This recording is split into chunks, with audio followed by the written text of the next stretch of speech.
सुना होगा कि इस वक्त वक्फ बिल के नाम से पूरे हिंदुस्तान में एक हंगामा मचा हुआ है। ये वक्फ बिल क्या है? ये 9.5 लाख जो आपकी एकड़ ज़मीन है, आज सरकार एक बहाना बनाकर उसको हथियाने और उसको हड़पने की तैयारी में है। अगर ये बिल पास हो जाता है तो याद रखो मुसलमानों, तुम 90% अपनी कब्रिस्तान, 60% अपने मदारिस, 40% अपने मसाजिद से महरूम हो जाओगे और सूरत हाल इतनी भयानक बनेगी कि आपके कंट्रोल से वो सूरत हाल मुश्किल से बाहर आ सकेगी। इसलिए आप सब लोग इस बात की दुआ करें कि अल्लाह इस जालिमाना कानून को ऐसे बिल में डाले कि उस बिल से ये जालिमाना कानून बाहर न निकल सके। हम लोगों की लड़ाई जारी है, हम लोग हालात से निमट रहे हैं, हम लोग सरकार के साथ जहां तक मुमकिन है इस बिल को रद्द कराने में हम लोग जुटे हुए हैं। लेकिन आपकी जिम्मेदारी क्या है? घंटी बज चुकी है, अपने मस्जिद, अपने मदरसे, अपने कब्रिस्तान, अपने ईदगाह की ज़मीन का जायज़ा लो। आज मुसलमान सोकर उस ज़मीन के जायज़े के लिए कोई कोशिश नहीं करता। अभी मुख्तलिफ जगहों में आपने सुना होगा कि संभल की शाही मस्जिद 550 साल की वो मस्जिद है और संभल ऐसी जगह है जहां से मुसलमान एक MP चुनकर पार्लियामेंट में भेजता। आज वहां नोटिस लटकाकर आज उस मस्जिद के सर्वे के नाम पर जो खून खराबा किया गया, 5 नौजवान शहीद हुए, 30 नौजवान घायल हॉस्पिटल में हैं, 150 लोगों को जेल की सलाखों में ठूस दिया गया। याद रखो ये वो मस्जिद है जिसके पहले सर्वे में कागजात दुरुस्त पाए गए। आज आपकी मस्जिद बना ली, मदरसा खड़ा कर दिया, ईदगाह खड़ा कर दिया, आपने कब्रिस्तान बना ली, लेकिन मुसलमान को इन ज़मीन के कागजात की कोई फिक्र नहीं है। अभी सरकार बिहार में सर्वे करा रही है और ये सर्वे 31 मार्च तक उसका लास्ट डेट रखा गया है। जो लोग भी यहाँ आए हैं उनसे मेरी गुजारिश ये है कि आप लौट कर अगर घर जाएं तो आपके यहाँ की कब्रिस्तान, आपके यहाँ की मस्जिद, आपके यहाँ का मदरसा, आपके यहाँ के ईदगाह, उसके कागजात को आप निकाल कर देखिए कि उसके कागजात की पोजीशन क्या है। अगर वो ज़मीन रजिस्ट्री है, मोटेशन हुई कि नहीं हुई, अगर मोटेशन हो चुकी है और वो दान के ज़रिए मिली है तो वक्फ बोर्ड में उसका रजिस्ट्रेशन हुआ या नहीं हुआ। अगर वो रजिस्ट्री के ज़रिए नहीं है, कागज़ पर वक्फनामा बना हुआ है, तो आज की तारीख़ में सुन्नी वक्फ बोर्ड में उसका रजिस्ट्रेशन मुमकिन है। इसको किसी ने कराने की फ़िक्र की कि नहीं की। आपको ये देखना है कि सन 54 में जो सर्वे हुआ था उस सर्वे के हिसाब से नक्शे के अंदर कब्रिस्तान या मस्जिद या मदरसा लिखा हुआ है या नहीं है। अगर नहीं है तो अभी सर्वे के मामले में पत्र नंबर 2 मिल रहा है। उस पत्र नंबर 2 में आप डिटेल लिख करके डालो ताकि आइंदा जो सर्वे के बाद नक्शा बनेगा उस नक्शे में कब्रिस्तान, ईदगाह का तज़किरा मौजूद रहेगा। अगर आपने इस पत्र को नहीं भरा और सर्वे कंप्लीट हो गई तो चाहे आपकी मस्जिद हो चाहे कब्रिस्तान, याद रखो अगले सर्वे में उसका तज़किरा नहीं आ सकता और वो तज़किरे के एतबार से मौजूद नहीं होगा। इसलिए जो लोग यहाँ मौजूद हैं, आपसे मेरी गुजारिश है कि आप एक फ़िक्रमंद मुसलमान होने के नाते आप ये तय करो कि हम अपने यहाँ के कब्रिस्तान, अपने यहाँ की मसाजिद, अपने यहाँ के ईदगाह और अपने यहाँ जो भी आपका कोई वक्फ कर ज़मीन है उसका जायज़ा लेकर उसके कागजात को दुरुस्त करने की कोशिश करेंगे।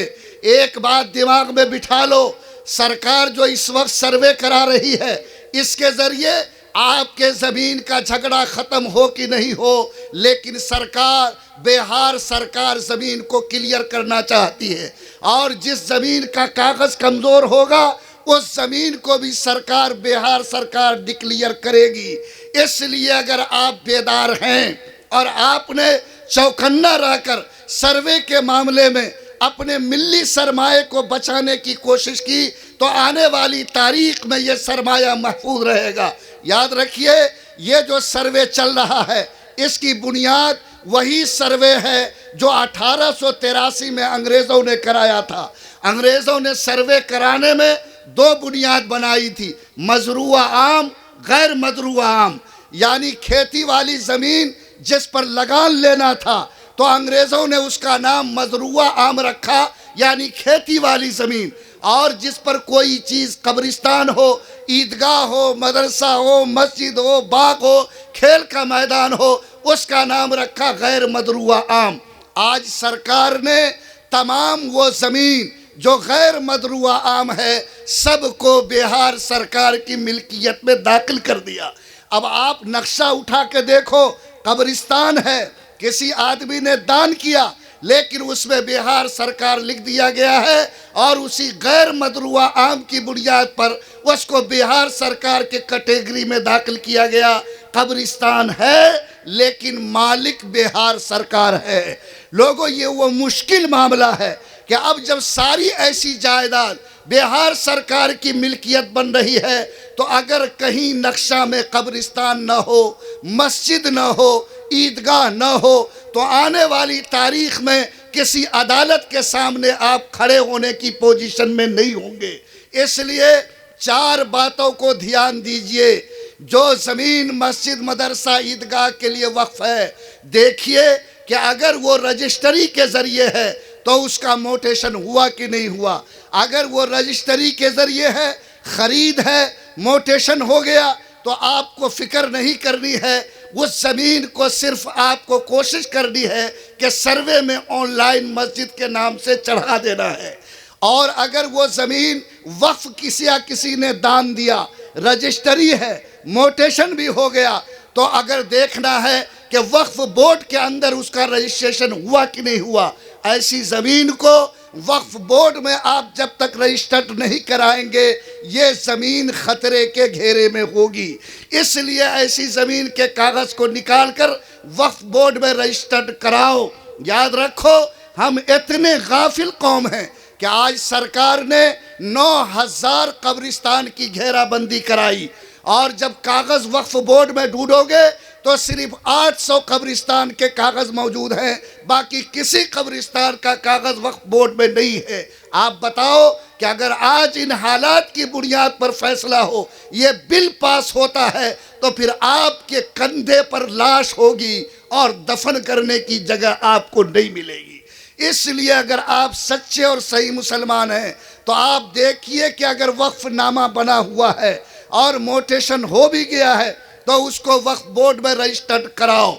अगर वक्फनामा बना हुआ है लेकिन रजिस्ट्री नहीं हुई है, स्टाम्प पर या कागज़ पर है, तो आज के डेट में इसकी गुंजाइश है कि आप अगर हम लोगों को दोगे हमारे शरिया को तो हम वक्फ बोर्ड में उसको रजिस्टर्ड करा सकते हैं। लेकिन कोई कब्रिस्तान, कोई मस्जिद, ईदगाह अगर ज़बानी तौर पर वक्फ है, कह दिया कि मस्जिद बना लो, कब्रिस्तान बना लो और ज़मींदार या उसके वारिस ने लिख कर नहीं दिया, तो आपकी जिम्मेदारी है कि आप उस पर दबाव बनाइए। पैसा लेकर हो तो ख़रीद कीजिए, नहीं तो वक्फनामा बनवाइए ताकि उस ज़मीन की हिफाजत हो सके, वक्फ बोर्ड में उसको रजिस्टर्ड कराया जा सके। और इसके लिए समाज में 2-4 आदमी जागिए, 5 दिन 10 दिन के अंदर कागज़ का पता लगाइए और पता लगाकर कारी शहाबुद्दीन साहब को उससे मुत्तला कीजिए। वो मेरे राब्ते में रहेंगे, जहाँ जैसी ज़रूरत होगी हम मदद करेंगे ताकि आने वाली तारीख में ये काम महफूज रह सके। सुनिए, ये तो कहिए कि सुप्रीम कोर्ट ने एक मजबूत फैसला दिया सिर्फ 1 हफ्ता पहले, वरना आज अगर वो फैसला नहीं आता तो अब तक 1000 से ज़्यादा मस्जिद के गेट पर ताला लटका दिया जा चुका होता और उस पर सर्वे की नोटिस थमा दी जा होती। ये तो सुप्रीम कोर्ट का फैसला आया कि जो 1991 में एक्ट बना है कि 1947 से पहले जिस मस्जिद, ईदगाह की जो पोजीशन थी उसको किसी भी कोर्ट में चैलेंज नहीं किया जा सकता और अगर करे तो कोर्ट उसकी सुनवाई नहीं करेगा। इस फैसले की वजह से आज हालात थमे हैं। लेकिन याद रखिए, जो लोग अय्यार और मक्कार हैं, जिनकी नीयत ख़राब है, जो आपके साथ जालिमाना बर्ताव करना चाहते, वो अब ये सोच रहे हैं कि सुप्रीम कोर्ट ने इस कानून के तहत रोक लगाई, पार्लियामेंट में हम इस कानून को लाकर तोड़ दें ताकि हमारे लिए फिर जुल्म का दरवाज़ा खोल दिया जाए। ये सरकार अगर लंगड़ी नहीं होती तो आज की तारीख में तूफान और ज़्यादा बढ़ा हुआ होता। ये तो करब है कि ये लंगड़ी हुई, जिसकी वजह से इसको हालात पर सोचना पड़ रहा है। आपसे गुजारिश है कि अल्लाह ने आपको एक मौका दिया है कि आप अपने कागजात को दुरुस्त करें, मस्जिद मदरसा ईदगाह के कागजात को तलाश करें और उसको मजबूत करने के लिए आप लोग पूरे तौर पर फिक्रमंद हों।